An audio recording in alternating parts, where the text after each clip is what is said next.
Capítulo 16.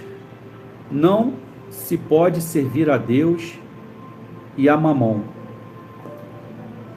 Vou repetir. Capítulo 16 do Evangelho segundo o Espiritismo. Não se pode servir a Deus e a Mamon. Desprendimento dos bens terrenos. Desprendimento dos bens terrenos. Venho, meus amigos e irmãos, trazer meu óbolo para ajudar-vos a marcharem corajosamente no caminho de aprimoramento em que entrastes. Nós devemos uns aos outros, e apenas através de uma união sincera, a fraterna entre espíritos e encarnados, a regeneração será possível. Vosso amor pelos bens terrenos é um dos mais fortes entraves ao vosso adiantamento moral e espiritual. Por esse apego à posse, sufocais vossas faculdades amorosas, fazendo que todas se voltem para as coisas materiais. Sede sinceros. A fortuna dá uma felicidade sem mácula, mas quando vossos cofres estão cheios, não há sempre um vazio no coração? No fundo dessa cesta de flores, não há sempre um réptil escondido? Compreendo que o homem que ganhou fortuna com um trabalho assíduo e honrado se satisfaça com isso, coisa, aliás, bem justa. Mas há uma distância entre essa satisfação muito natural e que Deus aprova, e o apego que absorve qualquer outro sentimento e paralisa os impulsos do coração, tão distante quanto esta, a sorte das avarezas, da prodigalidade exagerada, dos vícios entre os quais Deus colocou a caridade santa e salutar, virtude que ensina ao rico oferecer sem ostentação, para que o pobre receba sem humilhação. Venha a fortuna de vossa família, ou a ganheis por vosso trabalho. Há uma coisa que nunca deveis esquecer, é que tudo vem de Deus, e tudo a Deus retorna. Nada vos pertence na terra, nem mesmo o vosso pobre corpo. A morte despoja-vos dele, assim como de todos os bens materiais. Sois depositários, não proprietários. Não vos enganeis, Deus vos emprestou, e deveis devolver-lhes. Ele vos empresta com a condição de que, pelo menos, o supérfluo seja revertido àqueles que não têm o necessário. Um de vossos amigos empresta-vos uma soma. Por menos honesto que sejais, tendes o escrúpulo de devolver-lhe e ficais reconhecidos. Pois bem, eis a posição de todo homem rico. Deus é o amigo celeste que lhe emprestou a riqueza. Só lhe pede o amor e o reconhecimento, mas exige que, por sua vez, o rico dê aos pobres, que são filhos de Deus tanto quanto ele. Os bens que Deus vos confiou excitam uma ardente e louca cobiça em vossos corações. Refletistes quando vos apegastes imoderadamente a uma fortuna tão perecível e passageira quanto vós, que virá o dia em que devereis prestar contas ao Senhor do que vem dele?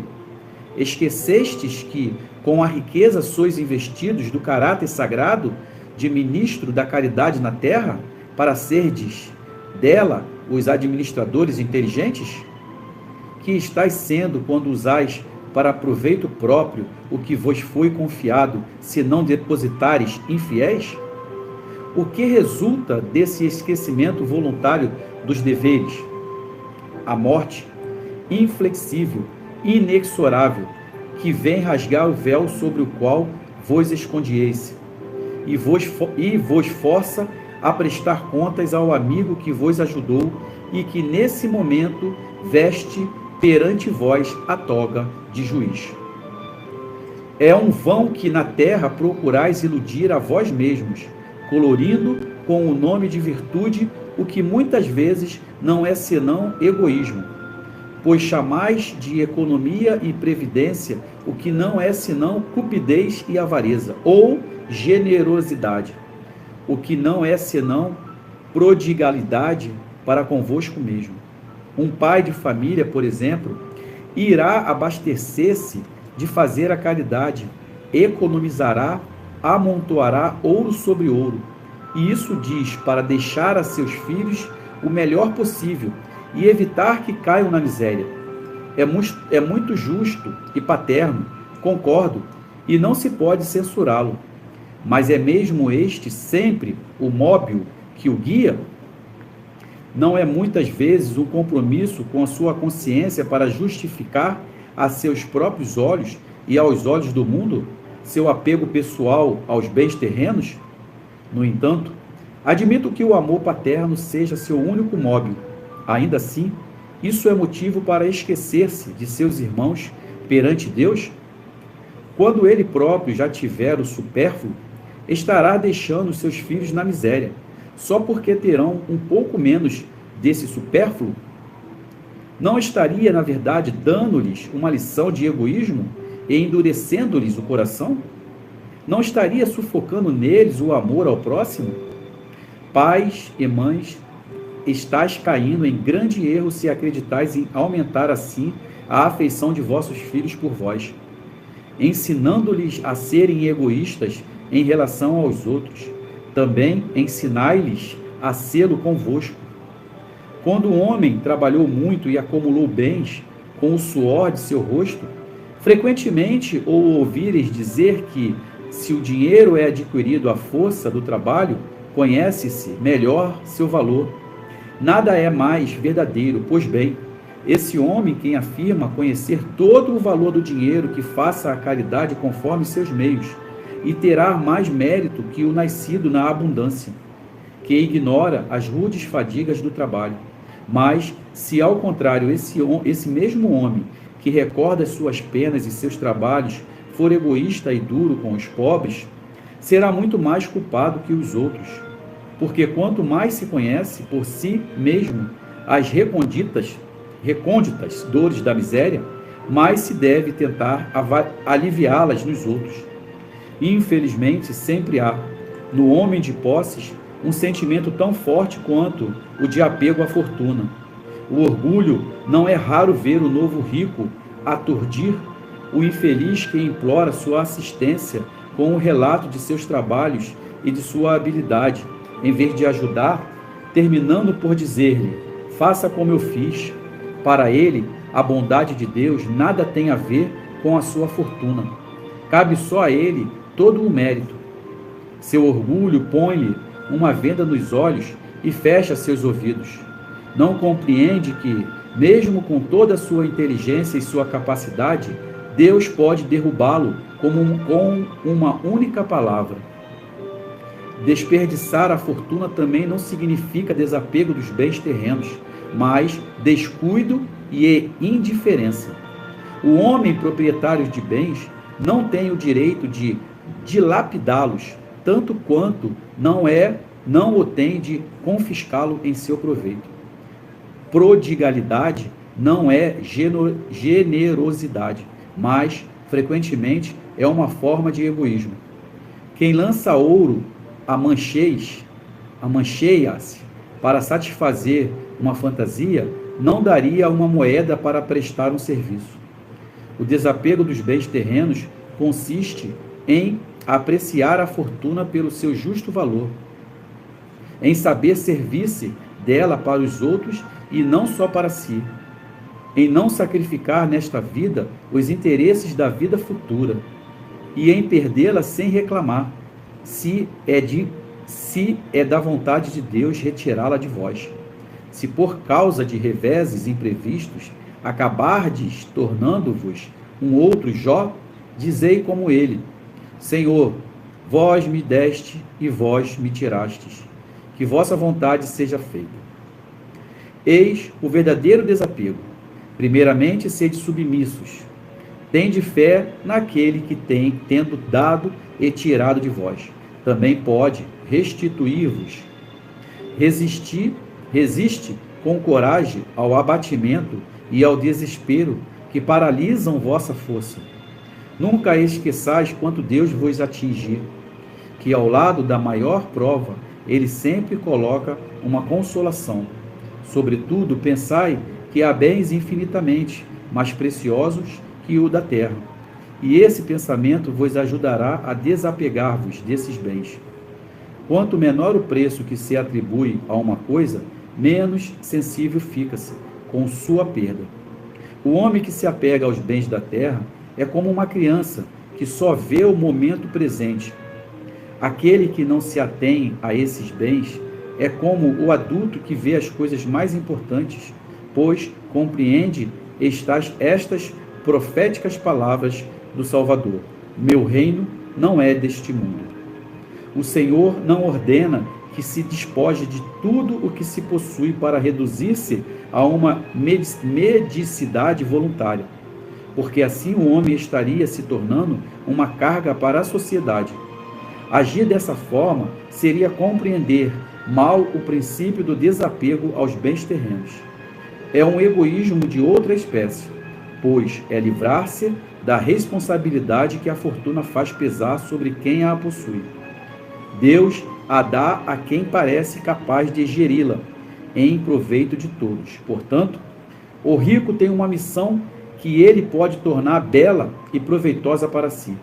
Rejeitar a fortuna quando Deus a dá é renunciar ao benefício do bem que se pode fazer, se ela for administrada com sabedoria. Saber viver quando não a tem, saber empregá-la de maneira útil quando a tem, saber sacrificá-la quando é necessário, tudo isso é agir conforme os desígnios do Senhor. Aquele que recebe o que no mundo chamam de uma boa fortuna, diga a si mesmo: meu Deus, enviaste-me um novo encargo, dá-me a força de cumpri-lo segundo a sua vontade.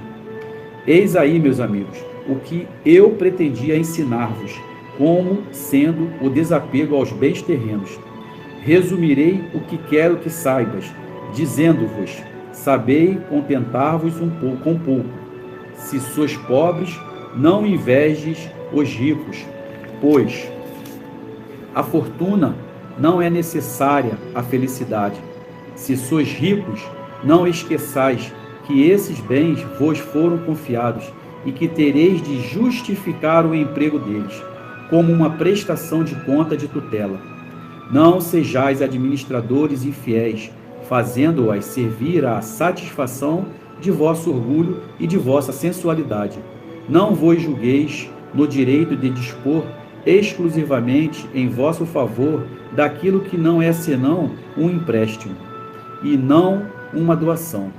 Se não sabeis restituí-lo, não tendes mais o direito de pedir. E recordai que aquele que dá aos pobres quinta-se da dívida que contraiu com Deus. Lacordaire, Constantine, 1863. O princípio segundo o qual o homem não é senão o depositário da fortuna que Deus lhe permite gozar durante sua vida, tira-lhe o direito de transmiti-la a seus descendentes? O homem certamente pôde, após sua morte, transmitir o que usufruiu durante a vida, porque o efeito desse direito sempre é subordinado à vontade de Deus, que pode, quando quiser, impedir os descendentes de usufruí-lo. É por isso que se vêem desabar fortunas que pareciam solidamente estabelecidas. Portanto, a vontade do homem é impotente para conservar a fortuna em sua descendência, o que não lhe tira o direito de transmitir o empréstimo que recebeu, já que Deus lhe tirará quando julgar a propósito. São Luís, Paris, 1860. É um capítulo grande, né, gente? Bem grande, mas é um capítulo que ensina bastante. Acaba que tudo que nós hoje adquirimos, hoje, se nós adquirimos uma casa, se nós compramos uma casa, um apartamento, um carro, né? Se nós recebemos uma quantia em dinheiro, quer seja pelo seu salário digno, edificante, quer seja por uma contribuição de uma pessoa, ou até mesmo se você vier a receber de um familiar seu, né, que desencarnou e deixou para você, esse bem, todo esse bem material que nós hoje estamos tutelados, administrando, ele não nos pertence. Por que, Alex, que você fala que não nos pertence? Se eu comprei, é meu carro, se eu comprei, é a minha casa, é o meu apartamento. Eu, Alex, já participei de alguns funerais, né? De alguns sepultamentos. Eu nunca vi descer apartamento, sepultura. Eu nunca vi descer carro, descer dinheiro. Eu nunca vi. O que desce à sepultura é o corpo, que nem nosso é. Ele está emprestado. Deus emprestou esse corpo, e um dia eu irei devolvê-lo. Certo? Então, quando nós começamos a materializar muito, a querer pensar que tudo o que nós adquirimos é nosso para sempre, isso não é verdade. Nós precisamos, naquele determinado tempo, naquele determinado momento em que nós estamos aqui, passando de passagem por esse plano. Ao retornarmos ao plano espiritual, que é a nossa verdadeira casa, nós não iremos levar nada disso que nós adquirimos. Tudo que é material, tudo que é da terra, fica na terra. O que é do espírito vai ser levado para o mundo espiritual. Então, a maior preocupação hoje é só fazer o movimento crescer na parte material. Se eu tenho uma quantidade de dinheiro, eu quero fazer aquilo crescer. Alex, mas isso é errado? Não é errado, gente. Não é errado. Aqui, várias vezes no Evangelho é dito: é certo, é correto. Por quê? Porque quando é feito, quando é adquirido com as coisas certas, sem ser roubado, furtado, coisas ilícitas, quando é lícito, Deus aprova. Você pode utilizar. Você quer ter um avião, você vai ter um avião. Se você quer ter um helicóptero, um jato, um ônibus, você vai ter o que você quiser, desde que você tenha dinheiro para isso.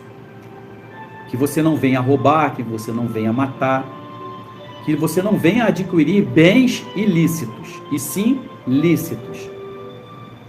E outra coisa,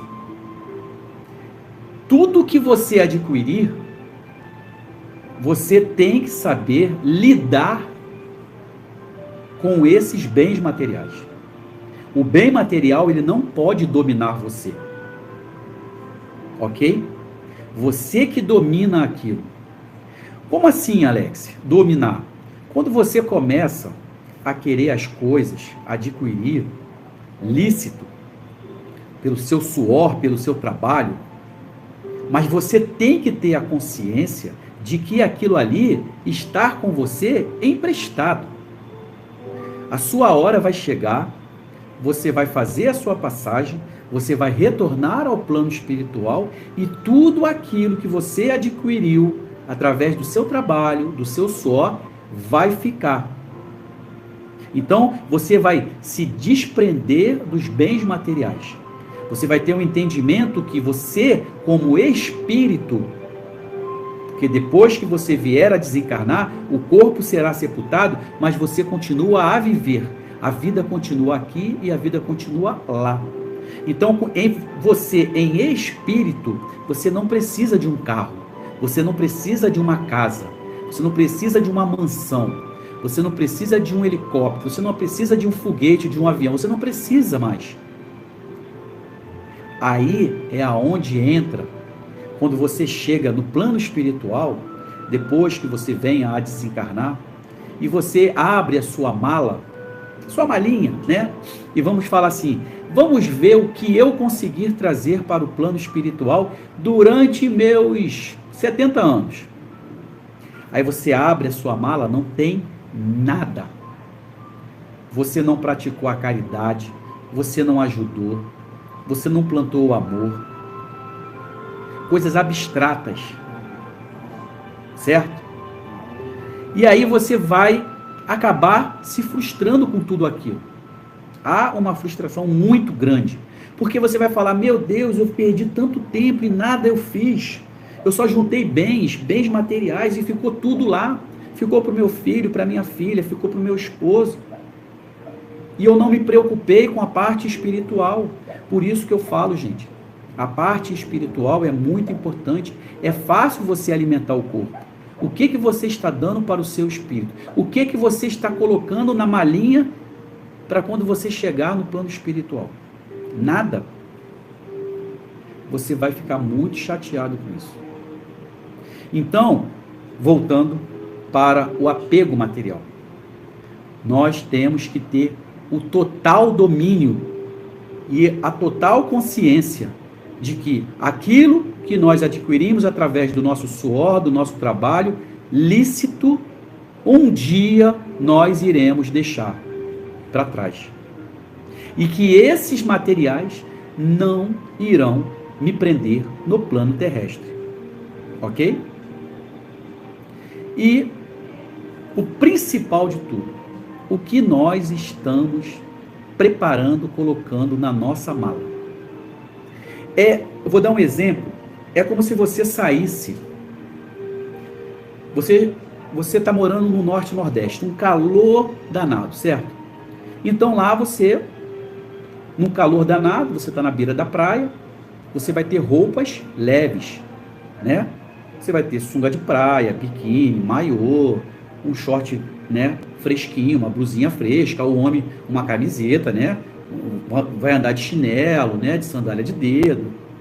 Aí, você que está morando no norte e nordeste, naquele calor, resolve ir para o sul do país. Você vai descer, vai lá para o sul do país. Lá é frio. O que você vai levar para lá? Você vai levar biquíni? Você vai levar sunga de praia? Você vai levar um shortinho? Uma camisetinha? Não. Você vai levar roupa de frio, porque você sabe que lá faz frio. Então, quando você está dentro dessa consciência, desse entendimento que o bem material, ele um dia ele vai ficar e você vai seguir a sua vida, aí você começa a pensar como você estava pensando na viagem do norte e nordeste para o sul. Você tem que pensar que lá no plano espiritual, você não vai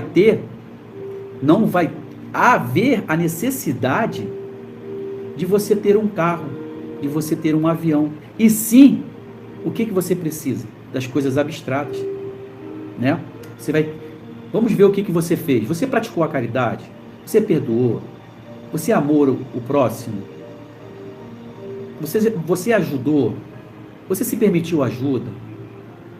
Então, tudo isso são coisas que quando você abrir a sua malinha lá, você não vai ver um biquíni, uma sunga. Você vai ver realmente aquilo que você se preocupou em levar para o plano espiritual. Saindo do norte e nordeste, você vai para o sul do país que está frio, então você vai levar agasalho, roupa de frio.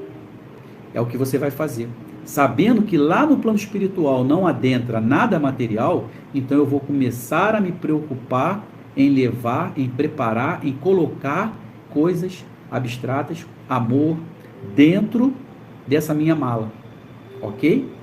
Então, que cada um de nós, quem hoje estiver em uma situação melhor, que possa usufruir da melhor maneira possível, mas que possa também ajudar ao próximo. Porque aqui já no final, né, quando foi falado, aqui ó, eis aí meus amigos, o que eu pretendia ensinar-vos como sendo o desapego aos bens terrenos. Resumirei o que quero que saibas, dizendo-vos, sabei contentar-vos com pouco. Se sois pobres, não invejes os ricos, pois a fortuna não é necessária à felicidade. Se sois ricos, não esqueçais que esses bens vos foram confiados e que tereis que justificar o emprego deles, como uma prestação de contas de tutela. Não sejais administradores infiéis, fazendo-as servir à satisfação do vosso orgulho e de vossa sensualidade. Não vos julgueis no direito de dispor exclusivamente em vosso valor daquilo que não é senão um empréstimo e não uma doação. Deus te emprestou, ele não doou. Se não sabeis restituí-lo, não tendes mais o direito de pedir. E recordai que aqueles que dá aos pobres, quita-se da dívida que contraiu com Deus. Então, que possamos praticar a caridade, que possamos ajudar aos nossos irmãos, que possamos ter o desapego aos bens materiais. Repito, você pode ter o que você quiser, desde que seja lícito. O seu trabalho, o seu suor, você estudou, você prestou concurso, você hoje está recebendo um salário excelente, você pode construir uma mansão, você pode ter uma casa, botar elevador na casa, você pode ter, sei lá, carros caríssimos na garagem. Você pode ter tudo o que você quiser, desde que não seja contraído pelo ilícito. E também que você não se deixe, né, ser tomado por esse bem material. Por que isso, Alex? Porque para quem acredita, né, quem já assistiu aí o filme do Divaldo Franco, o filme do Chico Xavier, tem uma parte, né, se não me falha a memória, que é do Chico Xavier, não, do Divaldo Franco, que o Divaldo Franco ele está trabalhando, né, numa repartição pública, né, ele fez o concurso, passou ali, estava numa repartição pública, e ele e mais dois amigos, um casal, né, de amigos do trabalho, e ele tinha a visão, né, ele conseguia ver os espíritos, e os amigos não. E um belo dia, ele estava na mesa dele, e ele se levantou e foi até o balcão atender um casal de idoso. E o casal de idoso conversando com ele, e ele conversando com o casal de idoso. E o casal de idoso estava pleiteando o salário deles, que estava parado, bloqueado, que eles queriam receber o dinheiro deles. E o Divaldo foi, qual é o nome? Qual é o seu nome? Aí ele falou o nome, ela falou o nome, e ele foi lá, né, no fichário procurar. Quando ele puxou a ficha de ambos, do casal de idosos, estava dizendo que eles tinham falecido. Eles estavam falecidos. E aí, Divaldo olha os amigos, e os amigos estão de boca aberta, tipo assim, você está falando com quem? Você é maluco? Né? Você é doido? Você está falando com quem? E aí Divaldo vira para ele, vocês não estão vendo aqui um casal de idoso? Não, não tem ninguém aí. Resumo, o casal de idoso estava preso ao material, ao dinheiro. Então, são vários e vários relatos. São vários e vários relatos. Tem pessoas que ficam na fila do banco. Certo? Sônia Regina, um abraço, Sônia. Dona Sônia, um beijo, Dona Sônia. Então, tem pessoas que continuam presos ao dinheiro, ao carro, à casa. É muito difícil, gente, é muito complicado. Eu vou contar aqui um episódio que aconteceu comigo e com a Andréia, minha esposa. Quando nós estávamos morando em Neves Paulista, foi a primeira casa que nós moramos, e nós sentíamos sempre uma dificuldade muito grande naquela casa, né? Era uma coisa assim que a gente ficava muito incomodado. A própria Andréia, ela falava, né, que via vulto passando para um lado e para o outro. Eu já não via, eu já sentia. Então, assim, era uma coisa muito assim, muito intensa. E nós continuamos morando na casa. E buscamos, assim, fomos procurar, né, saber com um amigo nosso que morava próximo lá. Falamos para ele, quem morava naquela casa ali? Morreu alguém que morava na casa? Porque a gente está acontecendo isso, acontecendo aquilo. E foi relatado para nós que havia uma senhora que tinha desencarnado e tal, que era dona da casa. Beleza. E aí então nós tivemos a ciência, né, de que realmente tinha uma senhora que era dona da casa que veio a falecer. Perfeito, beleza. Um belo dia a Andréia incorporou, certo? A gente estava no trabalho de mediúnico, né? Ela incorporava e eu fazia a parte do encaminhamento, né? A doutrinação e encaminhamento do espírito. Então ela incorporou a dona da casa, a senhora. E a senhora veio falando, o que vocês estão fazendo na minha casa? Fora daqui. A casa é minha, vocês vão sair daqui. A casa é minha. E eu ali conversando com aquela senhora, com aquele espírito, né? Fazendo a doutrinação, falando para ela que ela já tinha feito a passagem, que ela não estava mais, ela não precisava mais daquela casa, porque aonde ela estava não precisava mais de casa. E ela disse, não, eu não estou em lugar nenhum, eu estou aqui dentro, eu estou dentro da minha casa, eu continuo dentro da minha casa. Aqui é a minha casa e vocês vão sair da minha casa. E nós saímos. Nós saímos. Então, é nessa hora que entra o entendimento. Que não há necessidade mais daquela casa para você, para aquele que desencarnou. Você já está em outro plano. Você não precisa de nada material. Você só precisa de tudo espiritual. Mas, entretanto, todavia, existem pessoas que ficam presos à matéria. Ficam presos à matéria. E assim, tem coisas que acontecem, né, que são mais graves ainda. No momento em que você não fica preso à matéria, que você construiu um império, que você deixa aquele império para o seu filho, para a sua esposa, para a sua filha, para quem quer que seja, que também não é proibido, você pode deixar, está tutelado também com eles. A hora que quiser, Deus acaba com aquilo tudo. Por que nós, poxa, fulano de tal, o pai faleceu, a mãe faleceu, deixou um império. Com 1 ano, eles destruíram tudo, eles acabaram com tudo. Por quê? Para o próprio bem deles. Porque eles iam acabar fazendo algo que não era correto aos olhos de Deus. E quando isso não acontece, a todo momento acontece, é filho tirando a vida do pai para poder ficar com dinheiro, é tirando a vida do próprio irmão para ficar com dinheiro. E aí você, lá no plano espiritual, que batalhou, que suou, que juntou dinheiro, que fez de tudo para deixar os seus filhos, a sua família bem, quando você fizesse a sua passagem, e aí você olha, você percebe que tudo aquilo que você deixou é como se fosse maldito. Você me entende como é que as coisas acontecem? Então não é só para quem parte. Não é só para quem parte. É para quem fica também. É para quem fica também, tem que saber lidar com tudo isso. Ok?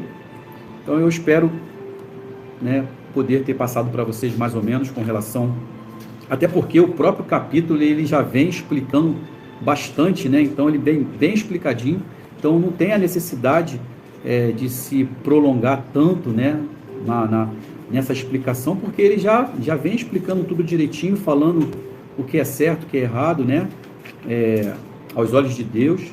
Então eu espero ter ajudado a vocês com relação ao desprendimento dos bens terrenos, ok?